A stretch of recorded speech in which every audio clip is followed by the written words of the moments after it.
Good afternoon and salam Ibu Pertiwiku. At least 12 people were killed and scores wounded on Tuesday in aerostrikes believed to have been carried out by the Syrian Air Force on a popular market in a village in opposition-held northwestern Syria. According to residents and rescuers, bombs dropped on Marsharin village in southern Idlib province by planes, which monitors said was Syrian army jets, left a trail of death and destruction and wounded scores in the main street of the village's market. The Russian Defense Ministry denies it targets civilians. Syrian state media said the army on Tuesday launched strikes on al-Qaeda militants in the vicinity of Marsharin, destroying their bases and killing scores of terrorists. The Syrian Network for Human Rights, SNHR, which monitors casualties and briefs various United Nations agencies, said in its latest report that the Russian-Syrian alliance had targeted 31 civil defense facilities, 37 medical centers, and 81 schools in 11 weeks of relentless bombing. The death toll rose to 606, including 157 children.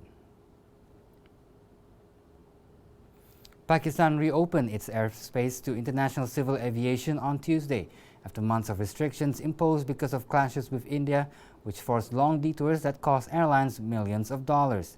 The restrictions imposed in February affected hundreds of commercial and cargo flights each day, adding flight time for passengers and fuel costs for airlines. Pakistan closed its airspace after an attack by a Pakistan-based militant group in Indian-controlled Kashmir led to clashes between the nuclear-armed powers. Each country carried out airstrikes on the other's territory, and warplanes fought a dogfight above the disputed Kashmir region in which an Indian fighter jet was shot down. Partial operations at Pakistani airports resumed once the immediate crisis passed, but restrictions continued to affect many international carriers.